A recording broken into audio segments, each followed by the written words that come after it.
പക്ഷെ കുഞ്ഞുങ്ങളാണ് ഒരു 4 വയസ്സ് 5 വയസ്സായി കഴിഞ്ഞാൽ അവരെല്ലാം ജിംനാസം അല്ലെങ്കിൽ അക്രോബാറ്റ്സ്.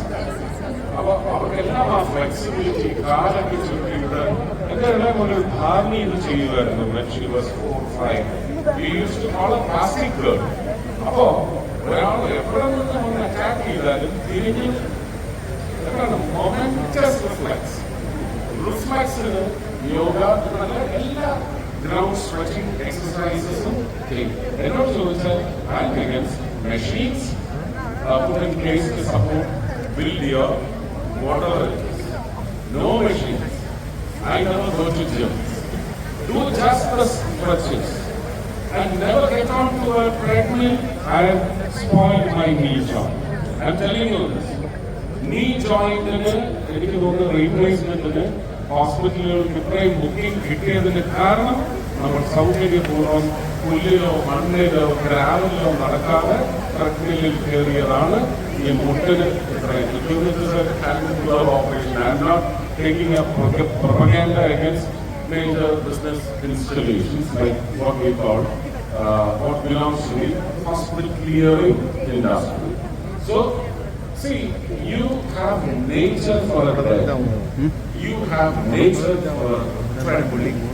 You have nature to feed you with air and all what is in strict holiness needed to give you healthy ornaments which are inside your body, which perform your physiology.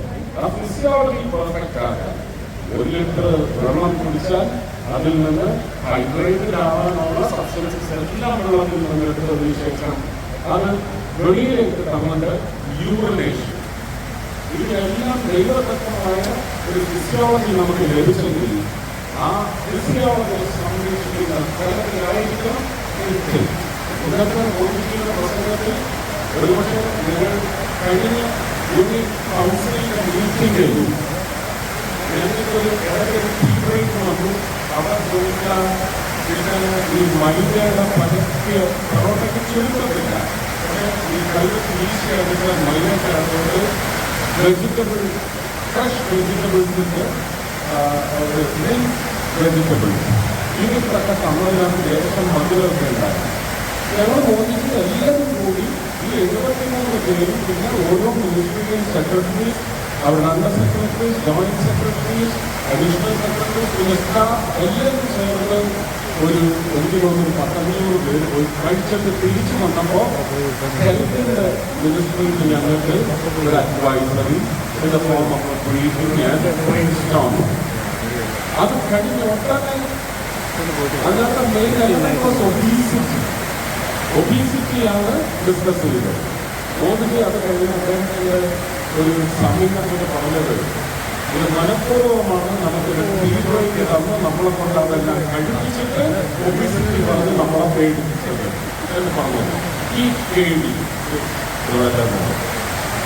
ഇന്ന് പവേർട്ടിക്ക് കാരണം ആരാണെന്ന് ചോദിച്ചാൽ അതിസമ്പന്ന വർഗമാണ് ഈ രാജ്യത്ത് പവേർട്ടി വളർത്തുന്നത്. നമുക്ക് ആവശ്യമുള്ളത് ഇംഗ്ലീഷുകാരൻ കണ്ടുപിടിച്ച ടെക്നിക്കാണ്. എന്തായത് പറയുന്നത്? നമ്മൾ സാധാരണ ഒരു ഹോട്ടലിൽ ചെന്ന് കഴിഞ്ഞാൽ നമ്മൾ എടുത്തു കഴിക്കും, നമ്മൾ ഓർഡർ ചെയ്ത് ആവശ്യമുള്ളത് വരുത്തി കഴിക്കും. പക്ഷെ അതും ഇപ്പൊ നമ്മൾ പണ്ടങ്ങനെ ഒരു കൾച്ചറില്ല. ഞാൻ എൻ്റെ ഡിഷ് ഓർഡർ ചെയ്യും, അത് മുഴുവൻ ഞാൻ കഴിക്കും. ഇന്ന് നമ്മളൊരു 5 പേരുണ്ടെങ്കിൽ ഒരു 5 ഡിഷ് പറയും. ഓരോ ഡിഷും ഈ 5 പേര് ഷെയർ ചെയ്യും. ആ കൾച്ചറിലേക്ക് വന്നു. പക്ഷെ ഇതിനെയും നമ്മൾ ഷോർട്ടൻ ചെയ്യേണ്ടിയിരിക്കുന്നു. Why? Because we should have concern for the foodless law, the hapless law. അപ്പോൾ poverty മാനേജ്മെന്റ് അതിന് ഗവർണൻസ് മാത്രം പോലെ നമ്മുടെ ലൈഫ് ഗവേണിംഗ് ഓർഡേഴ്സ് എല്ലാം നമ്മൾ മാറ്റേണ്ടിയിരിക്കുന്നു. ഇന്ന് അരിയായാലും കരിമ്പായാലും ഗോതമ്പായാലും അതുപോലെയുള്ള സബ്സ്റ്റൻസിനെല്ലാം ഈ ഗ്ലൂട്ടൻ എന്ന് പറഞ്ഞ് പേടിപ്പിച്ചിട്ട് ഷുഗർ വരുമെന്ന് പറഞ്ഞ് പേടിപ്പിച്ചിട്ട് നമ്മൾ പോകുന്നത് മില്ലറ്റിലേക്കാണ്. മില്ലറ്റ് നമ്മുടെ നാട്ടിൽ പരമ്പരാഗതമായി കൃഷി ചെയ്തിരുന്നത് ആദിവാസികളാണ്. ആദിവാസി ഹാംലറ്റുകളിലാണ് മില്ലറ്റ് നമുക്ക് ശുദ്ധമായ മില്ലറ്റ് കൾട്ടിവേറ്റ് ചെയ്യാൻ കഴിയുന്നു. അവർക്ക് അവകാശം നമ്മുടെ ജനാധിപത്യ സംവിധാനം നിഷേധിച്ചു. അവർക്ക് ഭൂമിയില്ല എന്നതാണ്. ഞാൻ വിശ്വസിക്കുന്നത് ആദിവാസികളുടെ ഭൂമി എന്ന് പറയുന്നത് വനമാണ്. ഒരു വനത്തിന്മേൽ മൃഗങ്ങൾക്ക് എത്രമാത്രം അവകാശമുണ്ടോ അതിന്റെ ഇരട്ടി അവകാശം വനവാസികൾക്കുണ്ട്. അവർക്ക് അത് കൊടുത്തു കഴിഞ്ഞാൽ നമുക്കിന്ന് എഥനോൾ ബ്ലെൻഡിങ്ങിന് വേണ്ടി ഒരുപാട് നമ്മുടെ consumable food substances which is mainly staple food sugar കെയിനുണ്ട്. ഷുഗർ കെയിനാണ് എക്സസീവായിട്ട് എടുത്തുകൊണ്ടിരിക്കുകയാണ്. അപ്പോൾ ഇതൊക്കെ ഒരു പക്ഷേ ഒരു പവർട്ടി ഇൻഡെക്സിന് ഡാമ്പൻ ചെയ്യാവുന്ന, അതിനുവേണ്ടി പട്ടിണി നിർമ്മാർജ്ജനം, ദുരീകരണം, അതിനുവേണ്ടി ഒരു സർക്കാർ ശ്രമിച്ചുകൊണ്ടിരിക്കുന്നു. എഥനോൾ ബ്ലെൻഡിംഗ് എന്ന് പറയുന്നത് പാരിസ്ഥിതിക വിഷയങ്ങൾ കൈകാര്യം ചെയ്യാൻ എന്റെ മിനിസ്ട്രിയുടെ പ്രധാനപ്പെട്ട അറ്റംപ്റ്റാണ്. 2024 അദ്ദേഹം പറഞ്ഞു, ഇതെനിക്ക് 20% എഥനോൾ ബ്ലെൻഡിംഗിലേക്ക് നിങ്ങൾ വരണം. മിനിസ്ട്രിക്ക് ഇത്ര ടാസ്ക്കാണ്. ഞങ്ങൾ ഏതാണ്ട് 18% ബ്ലെൻഡിംഗിലേക്ക് കഴിഞ്ഞ് ഡിസംബറിലെത്തി. ഇപ്പൊ വി ഹാവ് ക്രോസ്ഡ് 20%. ഒട്ടനെ അടുത്ത ബ്രെയിൻ സ്റ്റോമിങ്ങിൽ അദ്ദേഹം 3 മാസം മുമ്പ് കൂടിയപ്പോൾ ചോദിച്ചു, ഭയങ്കര മിടുക്കന്മാരാണ് നിങ്ങൾ. ഞാൻ 26-ൽ എനിക്ക് 20% തരണമെന്ന് പറഞ്ഞു. You are almost there and you are going to cross this. ഇത് ഫെബ്രുവരി മാസത്തിലാണ്. You are going to cross by half year closing. You will be crossing 20%. ഭയങ്കര മിടുക്കന്മാരാണ്. പക്ഷെ നിങ്ങൾ എന്ത് പവർട്ടി ഇൻഡെക്സ് താഴ്ത്താനുള്ള ശ്രമത്തെ എത്രമാത്രം ദ്രോഹിച്ചു എന്ന് കൂടി വിലയിരുത്തണം.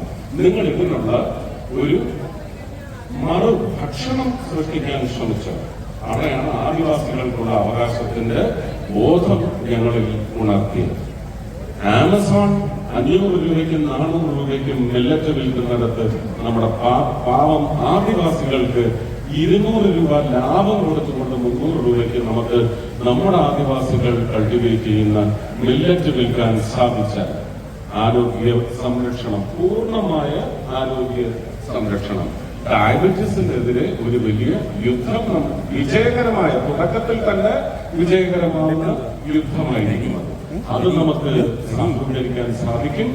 മറിച്ച് അന്തരീക്ഷത്തെ ഫ്യൂവൽ ബേണിംഗ് കൊണ്ടോ അല്ലെങ്കിൽ energy transmission, energy transaction, energy transformation. But in fact, all the uncooling gases and also heat energy. Heat transformation withstand ചെയ്യാൻ എന്തൊക്കെ കെമിക്കൽ കോമ്പോസിഷൻ നമ്മുടെ പെട്രോളിയം പ്രോഡക്ട്സിൽ വരണോ അത് അനിതര സാധാരണമായ മുന്നേറ്റത്തോടെ നടപ്പിലാക്കിയെടുക്കാൻ സാധിക്കണമെങ്കിൽ the governance should be wielded by the citizen of the country. For that matter, every citizen of the country, individuals of the country. I hope you will imbibe this idea of the Honorable Prime Minister in full honor, and you will imbibe it, absorb it into your heart. Thank you.